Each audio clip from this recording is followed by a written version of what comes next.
तो जैसे हमने इसके पहले इनको दोनों को सारे पार्ट्स को फेविकॉल की सहायता से इस तरीके से चिपका लिया था। थोड़ा सा ये टाइम लेता है चिपकने में, तो आप जल्दबाजी बिल्कुल भी ना करें इस तरीके से। और एक हम अपने उस तरफ भी लगाएंगे।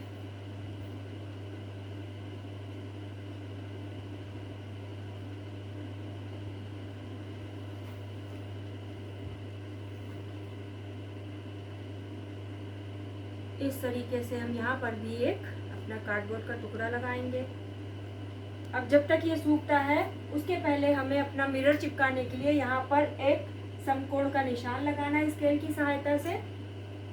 स्केल की सहायता से यहाँ पर आप समकोण का निशान लगा दीजिए जहाँ पर हमारा समतल दर्पण चिपकेगा। इस तरीके से हम इस पर निशान लगा लेंगे दोनों तरफ, एक यहाँ पर और एक यहाँ पर, जहाँ पर हम अपना समतल दर्पण लगाएंगे। एक बार पहले हम अपने इन दर्पणों को लगा करके देख लेंगे कि क्या वो अच्छे से प्रतिबिंब बना रहे हैं अथवा नहीं, इस तरीके से। और एक हम लगाएंगे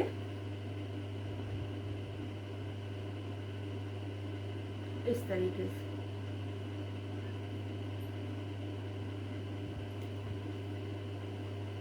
एक बार हम देख लेंगे कि क्या हमारे वे दोनों समतल दर्पण एक दूसरे में प्रतिबिंब दिखा रहे हैं अथवा नहीं, क्योंकि एक बार बंद होने के बाद बनने के बाद फिर हम इसे परिवर्तित नहीं कर सकते। बस इस तरीके से हम लगा लेंगे। तो यहाँ पर भी हम अपना फेविकॉल लगा करके, या जो भी आप ग्लू स्टिक का भी प्रयोग कर सकते हैं। ग्लू स्टिक से बहुत बढ़िया चिपकेगा ये तुरंत ही, हमें इंतज़ार भी नहीं करना पड़ेगा। तो इस तरीके से हम यहाँ पर भी ग्लू का प्रयोग करेंगे और इस तरीके से नीचे थोड़ा सा ग्लू ज़्यादा कर देंगे जिससे ये आसानी से चिपक जाए। कुछ हम यहाँ पर भी लगा देंगे जहाँ पर हमने एक रेखा खींच रखी है अपने समतल दर्पण को चिपकाने के लिए, इस तरीके से। अब यहाँ पर हम अपना समतल दर्पण चिपका देंगे कुछ यूं। दूसरी ओर इसी तरह से करेंगे। यहाँ पर भी हम गोंद ज़्यादा लगा देंगे जिससे हमारा दर्पण, समतल दर्पण जो है वो आसानी से इस पे चिपक जाए। और इसे बनाते समय जल्दबाजी बिल्कुल ना करें, लेकिन हाँ, बनने के बाद ये बहुत ही बढ़िया और बहुत ही प्यारा एक खिलौना भी हो जाएगा बच्चों के लिए। और साथ में दर्पणों के महत्व को जानने के लिए और दर्पण के काम को जानने के लिए कि दर्पण किस प्रकार से कार्य करता है, ये बहुत ही बढ़िया TLM है जिसकी सहायता से हम दर्पणों का महत्व और प्रयोग जान सकते हैं। इसी प्रकार से अब इसके ऊपर चिपकाना है हमको, लेकिन उसके पहले हम साइड की पट्टी काट लेंगे।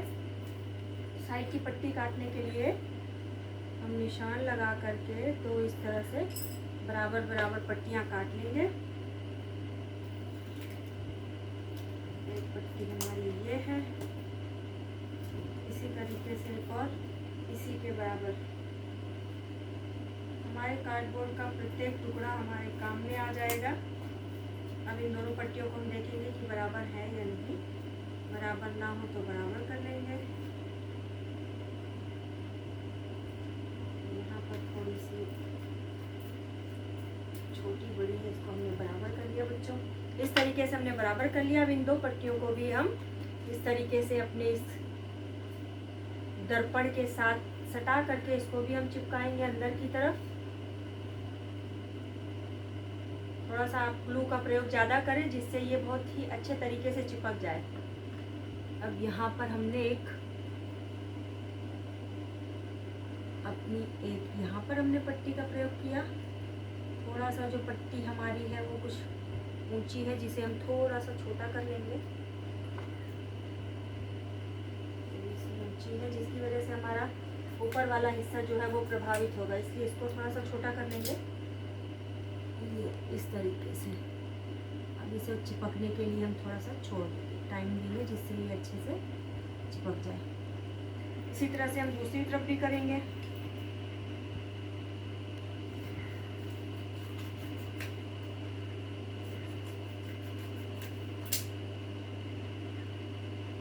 आप ऊंचाई का बराबर ध्यान रखें, जिससे ये अभी भी ये वाली पट्टी हमारी थोड़ी सी बड़ी और ऊंची लग रही है, इसको भी थोड़ा सा छांट देंगे हम। आपको दिख रहा है बच्चों? क्या आपको दिख रहा है बेटा? जोर से बोलिए। हाँ। Yes ma'am, very good. अब इसे हम इस तरीके से थोड़ा सा चिपकने के लिए छोड़ देते हैं। अब इसी तरह से हमारी जो दूसरी पट्टी है उसको भी हम यहाँ पर चिपकाएंगे।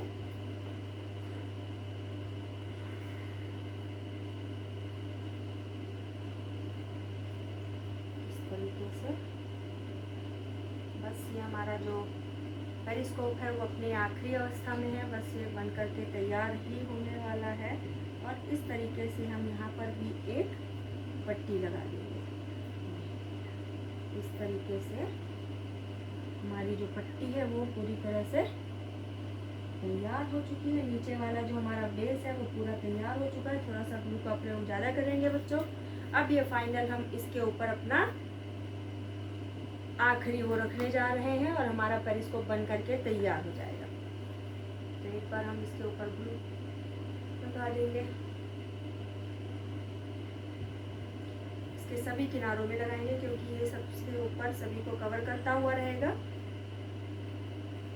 आप ग्लू का प्रयोग बहुत अच्छे से करेंगे क्योंकि जितना ज़्यादा ग्लू रहेगा उतना अच्छा से चिपकेगा। आप इसको ज़्यादा अच्छा रहेगा कि आप ग्लू स्टिक का प्रयोग करें। ग्लू गन के जरिए आप जो बनाएंगे वो ज़्यादा अच्छे तरीके से और तुरंत चिपक जाएगा। उसके लिए आपको इंतज़ार भी नहीं करना होगा। क्योंकि अभी मेरे पास ग्लू स्टिक नहीं थी, इसलिए मैं फेविकॉल का प्रयोग कर रही हूँ।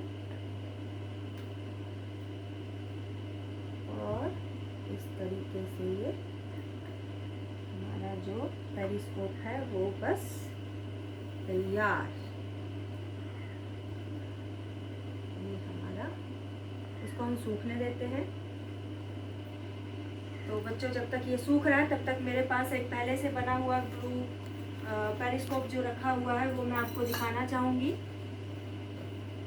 ये मैंने एक पहले से बना रखा था। जब तक उसका जो गोंद है वो उसको अच्छे से चिपक जाता है तब तक मैं आपको दिखाती हूँ। ये पेरिस्कोप है, यहाँ पर ये देखिए। मुझे आप बहुत अच्छे तरीके से दिख रहे हैं। क्या मैं भी आपको दिख रही हूँ बच्चों? Yes ma'am. Very good. ये पेरिस्कोप है। तो इसे हमने कैसे बनाया? आपने देखा कि बेकार का पड़ा हुआ जो कार्डबोर्ड का टुकड़ा था, 2 समतल दर्पणों का और गोंद और कैंची की सहायता से हमने काट करके इसको बनाया। इसमें 2 समतल दर्पणों का प्रयोग किया गया है, जिसमें से प्रकाश का परिवर्तन होता है, द्विपार्श्व परिवर्तन होता है, जिसकी वजह से इसे हम नीचे से ऊपर चल रही किसी भी प्रतिबिंब को, किसी भी वस्तु को, चलती हुई वस्तु को देख सकते हैं। और हम इसको जानते हैं कि इसका प्रयोग और कहाँ पर होता है। तो हमारे देश में जो पनडुब्बियाँ चलती हैं वहाँ पर जब ये पानी के अंदर होती है पनडुब्बियाँ, तो सतह के ऊपर देखने के लिए इसी तरह से पेरिस्कोप का प्रयोग किया जाता है, जिसमें समतल दर्पणों का प्रयोग होता है। तो बच्चों हमने जाना कि किस तरह से हमने पेरिस्कोप बनाया। धन्यवाद।